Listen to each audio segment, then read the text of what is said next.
हाँ, क्लास 12 के इस लेक्चर में हम लोग पढ़ेंगे क्वालिटी फैक्टर या शार्पनेस।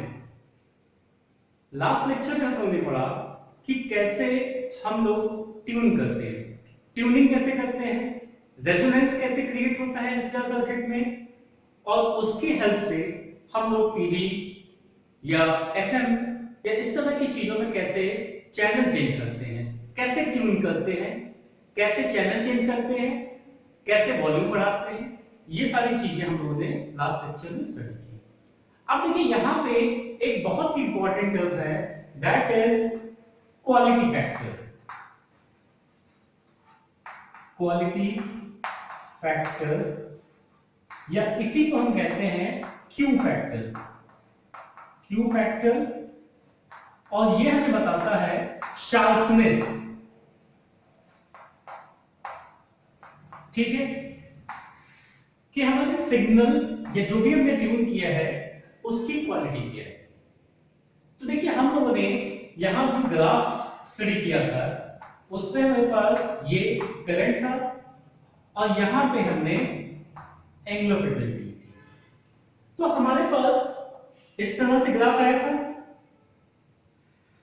ठीक है, हमने ये देखा कि ये जो करंट है इसकी वैल्यू है मैक्सिमम आई नॉट, और ये एक पर्टिकुलर फ्रीक्वेंसी पे हमें मिलता है जिसे हम कहते हैं रेजोनेंट फ्रीक्वेंसी। ठीक है, ये बात समझ में आ गई। अच्छा, अब यहां पे जहां पे हमारे पास करंट मैक्सिमम रहेगा, यहां पे हमने ये देखा था कि हमारे पास पावर भी मैक्सिमम रहेगा। इसके बाद हम दोनों साइड में, एक इस साइड में और एक इस साइड में, एक करस्पॉन्डिंग पॉइंट ऐसा फाइंड करते हैं जहां पे करंट की वैल्यू हमारे पास हो जाती है आई नॉट बाई रूट टू। यहां पे भी हो जाएगा आई नॉट बाई रूट टू, और यहां पे जो हमारा पावर हो जाएगा, ये पावर जो मैक्सिमम पावर है उसका हाफ हो जाएगा। तो हमने ये देखा कि ये जो रेंज है हमारी मैक्सिमम पावर से हाफ पावर की जो रेंज है, इसके बीच में जो फ्रीक्वेंसीज हमें मिलती है, ये फ्रीक्वेंसी मिल रही है यहां पे, इसको ओमेगा 1 कर लेते हैं, और ये फ्रीक्वेंसी यहां पे मिल रही है, इसको ओमेगा 2 कर लेते हैं। तो इस रेंज में हमारे पास ओमेगा 1 से लेके ओमेगा 2 तक की फ्रीक्वेंसीज हैं। अच्छा, सबसे बेस्ट सिग्नल या मैक्सिमम करंट हमें रेजोनेंट फ्रीक्वेंसी पे मिलेगा, लेकिन हमें यहां पे भी सिग्नल सुनाई पड़ेगा। ठीक है, यहां पे भी सिग्नल सुनाई पड़ेगा। ये बात समझ में आ गई कि हमें जो सिग्नल सुनना है, जैसे एफएम में हम सुनते हैं, तो हमारे पास इस रेंज में जहां पे मैक्सिमम पावर हो उस पर्टिकुलर ओमेगा नॉट के लिए, और उसका हाफ जहां हो दोनों साइड में, इस रेंज में हमें सिग्नल सुनाई पड़ेगा। ठीक है, अच्छा, अब इसको हम क्या कहते हैं, यहां पे इसको हमने एक टर्म डिफाइन किया था, दैट इज बैंड विड्थ। ठीक है, ओके। अब जो है इसी ग्राफ को हम दूसरे तरीके से इधर देखते हैं।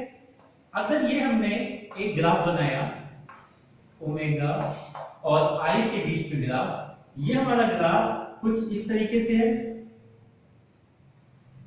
ठीक है, यहां पे हमें आई नॉट करंट मिल रहा है, यहां पे आई नॉट बाई रूट टू हो जाएगा दोनों साइड में, ये हमारी ओमेगा नॉट है। ठीक है, अब जरा इसको कंपेयर कीजिए आप, ये जो रेंज है या जिसे हम बैंडविड्थ कह रहे हैं, यहां पे ज्यादा है और यहां पे क्या हो गई, कम हो गई। इसका मतलब यहां पे जो मैक्सिमम पावर और हाफ पावर के बीच में जो फ्रीक्वेंसीज फॉल कर रही हैं, वो यहां पे ज्यादा है और यहां पे क्या हो गया, कम हो गई। इसका मतलब इससे बेटर साउंड हमें यहां पे मिलेगा। ठीक है, ओके। अच्छा, थर्ड केस अब देखिए, थर्ड केस में हम एक ग्राफ बनाते हैं, ये ओमेगा नॉट ओमेगा है और ये आई है, यहां पे हमारे पास ये आ गई। अब देखिए यहां पे जब हमने ज्वाइन किया ये हो गया ओमेगा नॉट और ये हमारे पास आई नॉट बाई रूट 2 वैल्यू हो गई, ये आई नॉट हो गई। अब इस केस पे देखिए ये जो विड्थ है और कम हो गई, ठीक है। इससे क्या हो रहा है, जैसे जैसे विड्थ कम हो रही है ये देखिए ये जो है और शार्प होते चली जाती है। इसका मतलब ये जो सिग्नल है इन तीनों में सबसे ज्यादा शार्प है। तो यहां पे ये जो ग्राफ है, ग्राफ का जो ये पॉइंट है जितना ज्यादा शार्प होगा उतना ही ज्यादा हमें अच्छी क्वालिटी ट्यूनिंग करने के बाद मिलेगी। इसमें फ्रीक्वेंसी की रेंज क्या हो रही है, बहुत कम आ रही है फ्रीक्वेंसी, उससे ज्यादा इसमें आ रही है, उससे ज्यादा इसमें आ रही है। इसका मतलब यहाँ पे ओवरलैपिंग या डिस्टरबेंस का चांस ज्यादा है, यहाँ उससे कम है और वहां पे और कम है। तो इस केस में जो हमें क्वालिटी मिलेगी दैट क्वालिटी इज बेस्ट, ठीक है। इसका मतलब ये हुआ कि हमारी जो क्वालिटी है वो दो चीजों पर डिपेंड कर रही है। एक तो डिपेंड कर रही है कि हमारा ये ग्राफ कितना ज्यादा शार्प है। शार्प तभी होगा जब बैंडविड्थ हमारी कम हो जाएगी, उसमें बहुत कम फ्रीक्वेंसीज फॉल करेंगी। इसका मतलब जो इंटरफेरेंस होगा और फ्रीक्वेंसीज का वो मिनिमम हो जाएगा और हमें क्वालिटी बहुत अच्छी मिलेगी। तो क्वालिटी एक तरह से हमारी शार्पनेस क्वालिटी को इंडिकेट कर रहा है और शार्पनेस हमें किससे मिल रही है, बैंडविड्थ से। तो इसका मतलब जितना नैरो बैंडविड्थ होगा हमारी क्वालिटी उतनी अच्छी होगी। देखिए अब यहां पे क्या होता है, जैसे एक चैनल को हमने यहां पे ट्यून कर लिया, उसके बाद आपने देखा होगा कि जैसे एफएम आप सुनते हैं एक 91.1, ठीक है, मेगाहर्ट्ज एक चैनल है इस फ्रीक्वेंसी पे, दूसरा है 91.9 मेगाहर्ट्ज, ठीक है। अब देखिए दोनों के बीच में आपको डिफरेंस कितना दिख रहा है, 0.8 मेगाहर्ट्ज का। ये मेगाहर्ट्ज है, मेगाहर्ट्ज का मतलब क्या हो गया, 10⁶। इसका मतलब जो दूसरा सिग्नल होगा वो हमारा इतनी फ्रीक्वेंसी का डिफरेंस होगा दोनों में और ये क्वाइट लार्ज फ्रीक्वेंसी है। तो अगर इस तरह से हम इसकी ग्राफ को बनाएं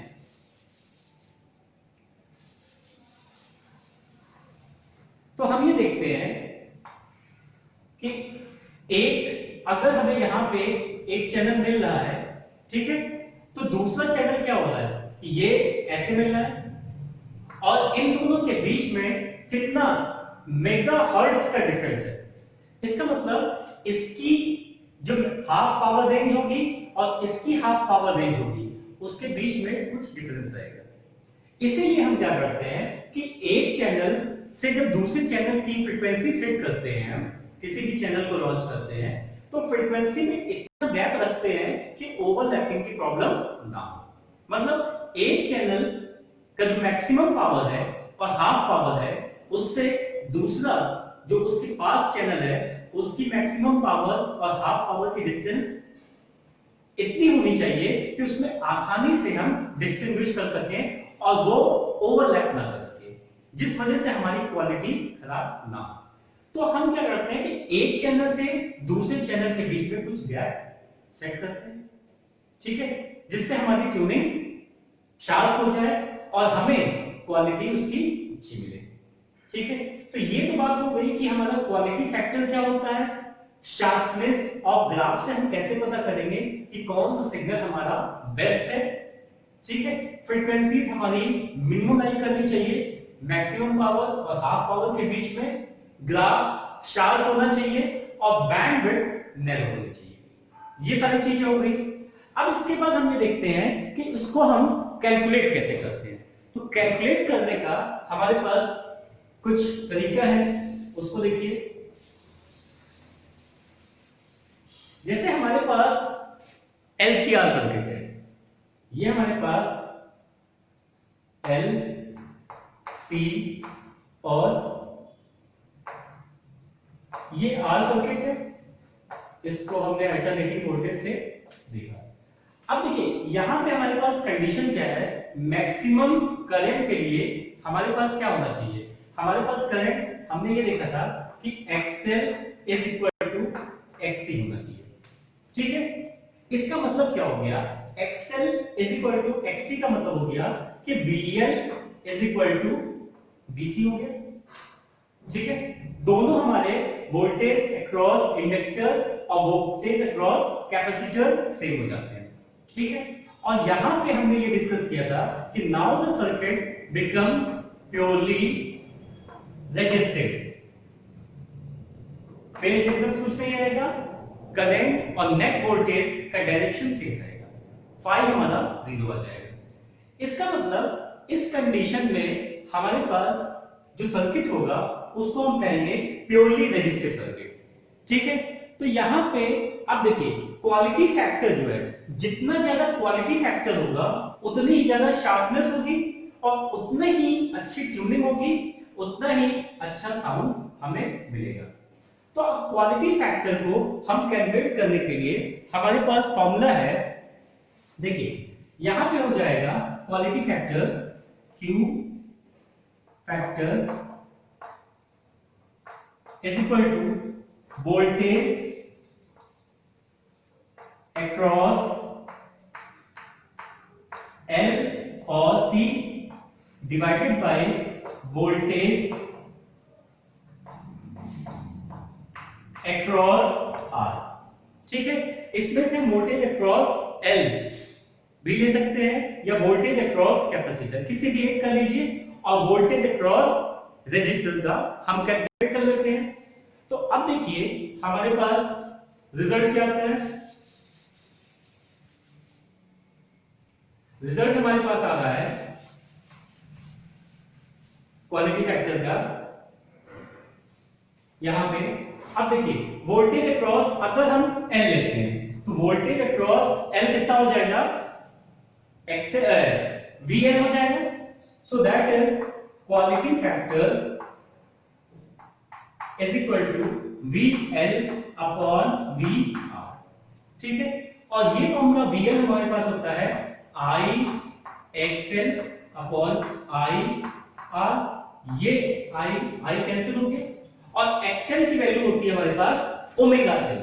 तो ये हम फॉर्मूला लिख सकते हैं ओमेगा L अपॉन R, ठीक है।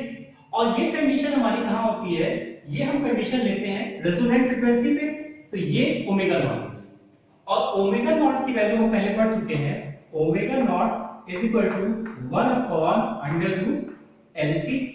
तो ये वैल्यू जब यहां पे सब्स्टिट्यूट करेंगे तो हमारे पास आ जाएगा ओमेगा नॉट की जगह 1 अपॉन अंडर रूट LC, ये R बाहर आ गया, और ये L, अगर इस L को हम स्क्वायर रूट के अंदर लाएंगे तो ये L स्क्वायर हो जाएगा, ठीक है। और ये हो जाएगा क्या हमारे पास 1 upon R under root L square upon LC, ये कैंसिल हो गया। तो हमारे पास वैल्यू आ गई 1 upon R L upon C, ये Q फैक्टर की वैल्यू आ गई, ठीक है। अब इस वैल्यू को जितना ही ज्यादा हम करेंगे उतना ही ज्यादा क्वालिटी फैक्टर होगा, और क्वालिटी फैक्टर जितना ज्यादा होगा उतनी ज्यादा शार्पनेस होगी और बेटर सिग्नल या बेटर साउंड हमें उस चैनल से मिलेगा, ठीक है। तो ये एक फॉर्मूला हो गया जिससे हम क्वालिटी फैक्टर कैलकुलेट कर सकते हैं। अब क्वालिटी फैक्टर कैलकुलेट करने का हमारे पास एक और फॉर्मूला है, उसका हम यूज करते हैं।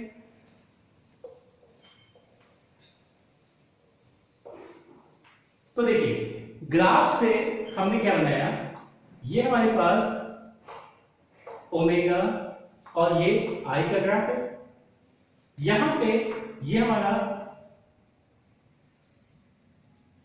ये वैल्यू हो गई ओमेगा नॉट,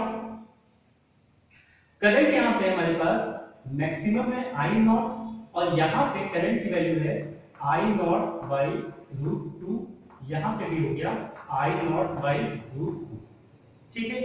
इसकी करस्पॉन्डिंग जो फ्रीक्वेंसी है ये हमारे पास हो गई ओमेगा 1, और इसकी करस्पॉन्डिंग फ्रीक्वेंसी को हम ले रहे हैं ओमेगा 2। तो हम जानते हैं कि ये जो डिफरेंस है इसी को हम कहते हैं बैंडविड्थ। तो यहां पे हमारे पास बैंडविड्थ कितना आएगा, देखिए इसको अगर हम डेल्टा ओमेगा लेते हैं तो ये भी डेल्टा ओमेगा हो जाएगा। इसका मतलब बैंडविड्थ की वैल्यू हमारे पास आ गई 2 डेल्टा ओमेगा।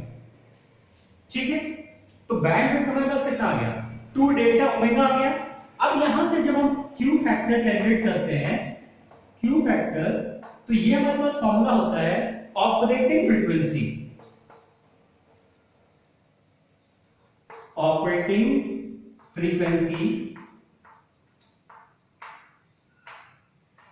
Upon bandwidth,